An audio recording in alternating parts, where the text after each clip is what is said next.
Hello, I'm John Mamias, Executive Producer at CD Projekt Red, and welcome back to our continued development diary series on The Witcher 2, Assassins of Kings, and now the Enhanced Edition. Today we're going to delve into some of the new features we've created for the Enhanced Edition. To allay some of the story complexity, we've created some new cinematic sequences and spread them throughout the game. Our partner, Platige Image, will first talk about the new intro that we've created, and after that, our cinematics and art producer will talk about more of the cinematic sequences in the game. Just after finishing The Witcher 1, CD Projekt came to us with the idea of the intro for The Witcher 2, and it was quite a long time ago. It was like 3 years ago, and Witcher 2 wasn't even there. It was just an idea. The intro fills in an important piece of the backstory.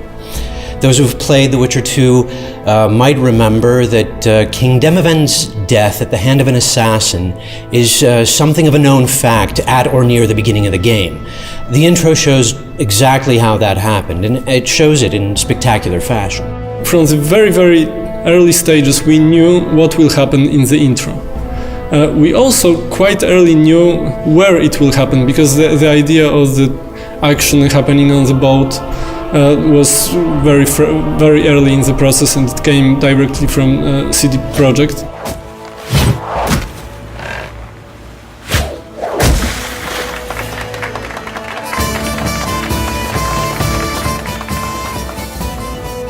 One of the very early ideas was that who is the assassin is using a hornet nest to start a chaos on the boat, and he's using this chaos to kill the king and escape from the boat.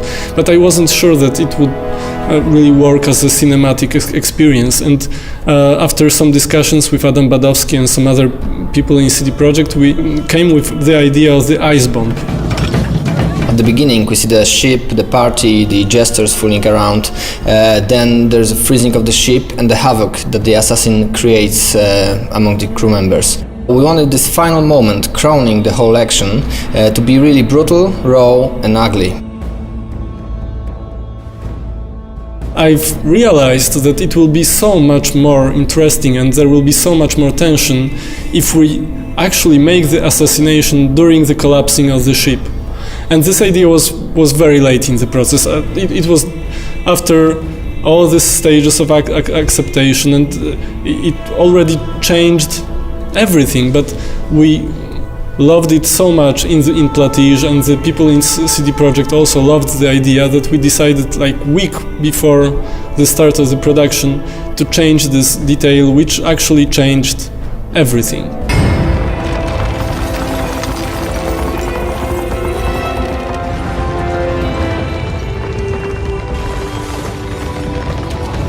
You see individual steps, muscle movements, slashes, and twinkles in the eye that express ferocity or fear.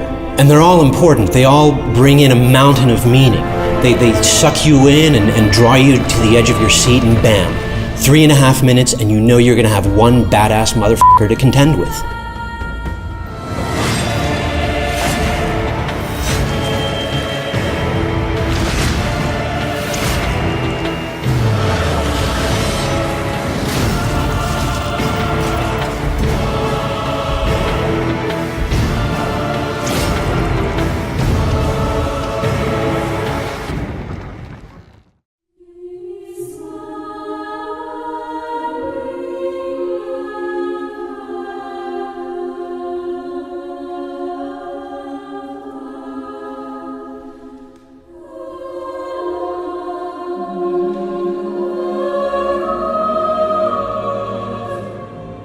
Besides the CG intro, we prepared a lot of new other video sequences. One of them are the loading movies.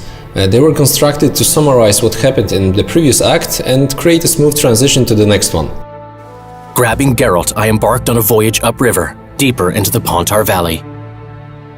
We also added 11 new cutscenes, all placed in the various places of the game. I can tell that 3 of them are showing what's going on in Lochmuin when Geralt is busy with the dragon. And the rest of them are connected with the new content of the game. Another type of video sequences that we prepared for the Enhanced Edition are the final boards. These are the short movies that are combined at the end of the game into one big movie that summarizes what happened in the game. Depending on the player choices, you can end up with 12 versions of those movies. Especially for this part of the game, we composed new music and recorded it with a live choir. The Witcher had traveled far and wide in search of the Kingslayers. Along the way, he had met both the righteous and scoundrels, Bernard Laredo amongst the latter. Additionally, we've prepared a completely new outro for the game. It was fully rendered on our own technology, Red Engine. And right from the start we decided it was going to take place in a whole new location, so yeah, we created a whole new location for it, which includes like new trees, new bushes, everything, just to have it geologically different. We also wanted to create this perfect view, and I think we achieved it is with this bridge that goes across a river. There's a forest on each side of the river. There's a mountain far off in the distance. It looks absolutely stunning, and I hope you guys will like it. So we've only just scratched the surface of the new content we're adding to Witcher 2 Assassins of Kings Enhanced Edition.